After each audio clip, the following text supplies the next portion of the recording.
Every season, we're bombarded with a bunch of new anime. Some are good, some are the opposite of good. And sometimes you come across an anime that you didn't know existed, and you grow to love it. You grow to appreciate and enjoy it. Alya sometimes hides her feeling in Russian might just be that anime for me this season. So let's talk about it. This is a rom-com anime, and the premise is pretty basic, pretty simple. She speaks stuff in Russian that she doesn't think anyone understands. Main character guy understands it, but pretends not to. Wackiness ensues. Pretty basic concept. You would think that it would get played out eventually. At the time of recording, we're 2 episodes in. It's actually a nice and well executed concept, because with us being able to see the inner workings and the inner thoughts of the main character, I'm just gonna call her the main character girl because I can't pronounce her name that well, and I see sometimes her name is spelled Alya or Alisa, and I don't know which one is the accurate one, so I'm just gonna call her main character girl, but this is who I'm talking about. But yeah, we get to see main character girls' like inner thoughts and feelings, which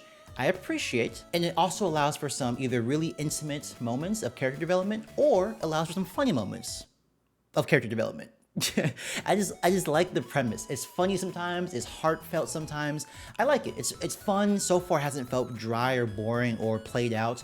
I appreciate how it's utilized. It's a fun premise, especially for this type of anime.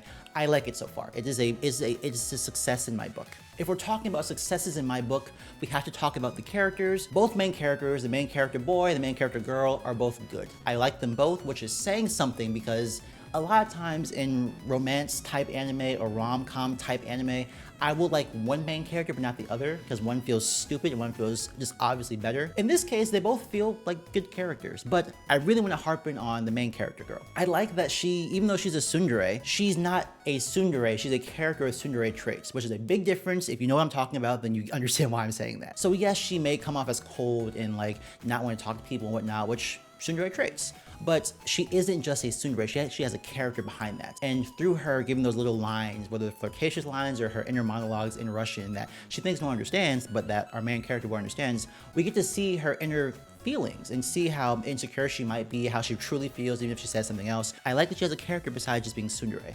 It makes me appreciate and latch on and like her more, instead of her being a trope that we've seen all the times that just sometimes this lacks characterization. Speaking of characters, gotta talk about Yuki. She might be my favorite character right now in the anime. There's only 2 episodes out at the time of recording, but so far, for me, she steals the show. She is unexpectedly funny / hilarious at times, which I really appreciate, and the dynamic she has with the other characters, like she's that friend that can enter any friend group and just make it more fun and rambunctious and like kooky and weird, but in a good way. And I personally enjoy her humor. I think she's funny. I enjoy her. Yeah, Yuki's been my favorite character thus far, and I hope that she trends in that direction the rest of the season. Overall, I'm actually really enjoying this anime. I hope that they continue to develop the characters in the positive way in which they're doing so far, right? I think the characterization we've got so far has felt well paced, right? We know about the characters, we get a little bit of backstory on them, a little bit, not a lot. Some seeds of stuff here or there that I'm sure will blossom into other things moving forward, which I appreciate.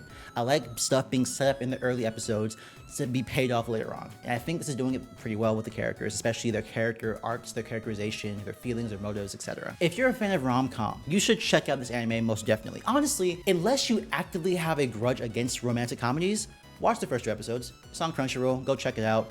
After that, if you don't like it, then cool, then you say you tried and you just don't like it, that's fine. I'm fairly sure most people will like this and at least appreciate it for what it is. Also, at the time that this video goes out, the 3rd episode should be out, so if you do like the first 2 episodes, you got a free 3rd one. And if you're watching this really far in the future, you can probably binge it, so you're welcome. I will also give you all a warning for fan service. There are some fan service elements in here, both audibly and visually, so make sure you're watching this in a safe space. And also, if you're in a space that has other people, make sure you have the volume down or have your headphones in, because there may be some moments that sound like you're watching something that you're actually not, you know? So just be forewarned. If you don't care, more power to you. In case you do care, there you go. There's the warning. With all that being said, those have been my thoughts. I'm looking forward to the rest of the season for this anime, and I hope it continues to do well. So far, it's been a pleasant surprise, and I'm really enjoying it. If you have watched the first 2 episodes, let me know your thoughts in the comment section. If you've read the light novel, let me know if you like it or not. I'm very curious. With all that being said, I have been Wheat. Thank you for watching.